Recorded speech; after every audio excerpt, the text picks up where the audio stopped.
É justamente sobre isso. Nós acabamos de ver cenas absolutamente pacíficas, ordeiras, cenas que não prejudicam a ninguém, mas nós também temos nessas manifestações pessoas que ainda invocam o famoso artigo 142 da Constituição, e é sobre isso que eu vou falar agora com o professor Marcelo Suano. Muita gente pede a intervenção militar e esse debate não vem de hoje. Para quem não sabe e para que o professor ele possa explicar melhor esta questão, o artigo 142 da Constituição, ele descreve as Forças Armadas como sendo composta por Marinha, Exército e Aeronáutica.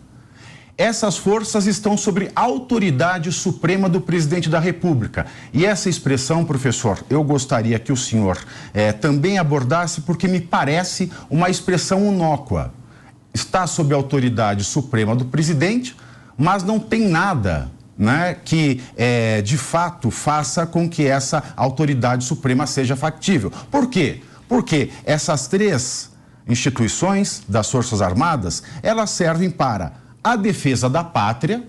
Então, você não pode fazer nada contra a pátria, e também para garantir os três poderes: executivo, legislativo e judiciário. Portanto, um poder não pode se insurgir contra o outro. E cada um desses três poderes tem a mesma competência e legitimidade para recrutar, para chamar, para requisitar as Forças Armadas para garantir a lei e a ordem. Então, não é nada disso que os manifestantes que acham que a intervenção militar vai ser o as na manga nessa situação. Estou correto, professor? Olha, absolutamente correto. Primeiro eu te cumprimento, Pavinato, cumprimento o Rodolfo, cumprimento o Renato, o Rodolfo e o Caio, e cumprimento a todos que estão nos acompanhando. E vou ter que ser curto, mas eu tenho que homenagear um grande amigo meu que faleceu 3 dias de academia militar. Era uma pessoa excepcional, Celso Fahrenheit, curiosamente é esse mesmo o nome dele, e nós apelidávamos ele, um dos apelidos era chamávamos de Kelvin, né? Uma brincadeira entre nós. Mas eu homenageei a todos e a todos os nossos ancestrais, porque hoje é um dia de homenagem à lembrança de todos aqueles que produziram os valores da nossa sociedade e que nós temos que reverenciar sempre. Bom, com relação a essa questão que nós estamos vivendo agora, o que se apresenta para nós? Em 2018, nós tivemos 4 movimentos que elegeram o presidente da República.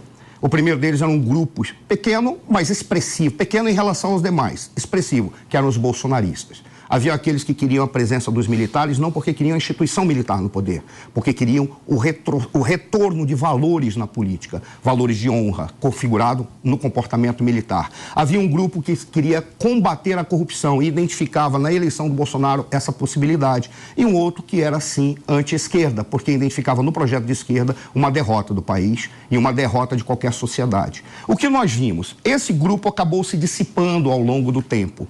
E ao longo dessas eleições, o que nós vimos foi que a fragmentação desses 4 movimentos e o combate entre eles fragilizou de uma maneira absurda a eleição do presidente da República. Quando eles se juntaram, isso ficou muito bem explícito com a aproximação do Moro em relação ao Bolsonaro, quando eles se juntaram já não dava mais tempo.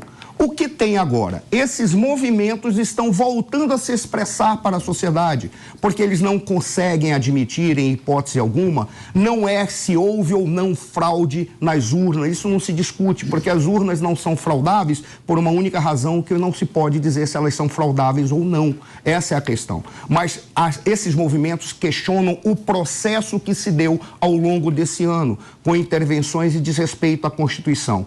Curiosamente, eu encerro aqui para não prolongar e não monopolizar. Olha, antes de você encerrar, eu não vou deixar você encerrar fácil, só para fazer uma pergunta e esclarecer. Eu tenho recebido aqui quilos de prints, de mensagem de Twitter, dizendo para o povo que basta mandar um e-mail para o ministro da Defesa com o título Intervenção Federal.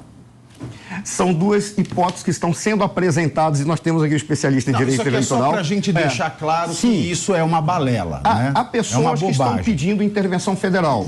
com a presença do presidente da República. A intervenção federal colocaria uma situação em que a sociedade está em convulsão e manteria o presidente da República. Há outros que pedem intervenção militar. Curiosamente, a intervenção militar, ela seria mais pela continuidade democrática do que a intervenção federal. Por qual razão? Porque supostamente, segundo está sendo defendido, uma intervenção militar apenas encerraria esse processo, porque considera ilegítimo e ficaria por um período curto o presidente da República convocando novas eleições e com novas eleições sem a presença do presidente da República e daquele que é o questionado na sua lisura. Obrigado pelo seu esclarecimento muito importante.